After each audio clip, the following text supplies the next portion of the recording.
શું મિત્રો તમે ક્યારે ઉકળતા પાણીની અંદર લસણનો ગાંઠિયો અને ચાની ભૂકી એટલે કે ચાય પત્તી નાખી છે? જો ન નાખી હોય તો વિડીયો જોયા પછી મિત્રો તમે નાખવાનું શરૂ કરી દેજો।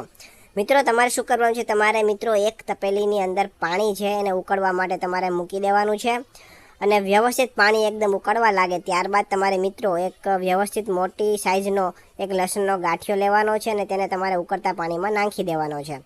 અને હવે ત્યારબાદ તમારે મિત્રો ચાય પત્તી એટલે કે જે ચાની ભૂકી હોય એને તમારે મિત્રો 1 થી 1.5 ચમચી જેટલી તેના ઉપર નાખવાની છે અને તમારે વ્યવસ્થિત ચમચીની મદદથી ઉકળતા પાણીની અંદર લસણ અને ચાની ભૂકી છે એને તમારે મિક્સ કરી લેવાની છે।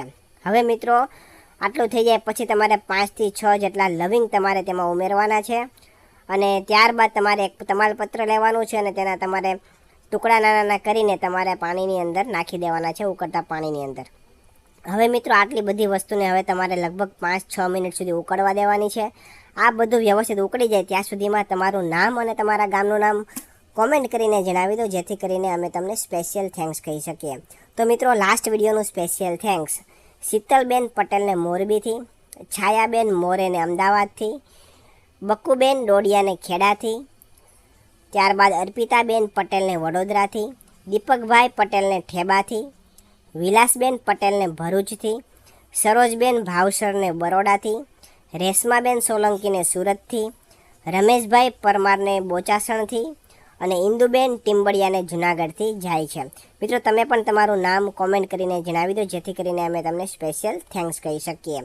તો મિત્રો આવી રીતના તમારે હવે 5 થી 6 મિનિટ સુધી વ્યવસ્થિત ઉકળવા દેવાનું છે ને તેમને એમ લાગે કે બધું વ્યવસ્થિત ઉકળી ગયું છે, એકદમ એકરસ થઈ ગયું છે અને બધી વસ્તુ એટલે કે તમાલપત્ર, લસણ, ભૂકીને બધું એકરસ થઈ ગયું છે અને બધું પાણીની અંદર મિક્સ થઈ જાય એના તત્વો, ત્યારબાદ મિત્રો તમારે શું કરવાનું છે, ગેસ તમારે બંધ કરી દેવાનો છે।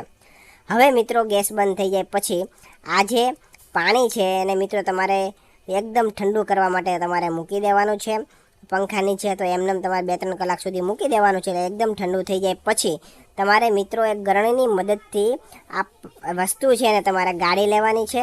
ગરણીની મદદથી એક વાટકીની અંદર આ બધું પાણી લઈ લેવાનું છે, એટલે કે જે આ બધા પોષક તત્વોવાળા જે હોય તત્વો બધા પાણીની અંદર આવી જાય અને એકદમ વ્યવસ્થિત ઠંડુ થઈ જાય પછી તમારે હવે મિત્રો જ્યારે પણ તમે દિવસે ફ્રી હોય અથવા તમે નાહવા જવાના હોય એની પહેલાં અથવા ગમે ત્યારે તમારે આ પાણીની મદદથી આ જે પાણી છે એનું તમારે વાળમાં તમારે માલિશ કરવાનું છે।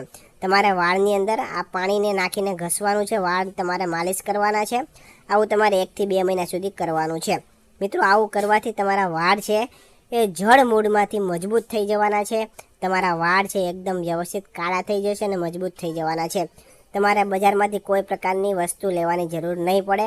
આ ઘરગથ્થુ ઉપચારથી તમને સારું એવું રિઝલ્ટ જોવા મળશે। જો તમને અમારો વિડીયો પસંદ આવ્યો હોય તો વિડીયોને લાઇક કરજો, શેર કરજો અને આવા જ નવા વિડીયો જોવા માટે આપણા ફેસબુક પેજને ફોલો કરી દેજો અને યુટ્યુબ ચેનલને પણ સબસ્ક્રાઈબ કરી દેજો। ધન્યવાદ।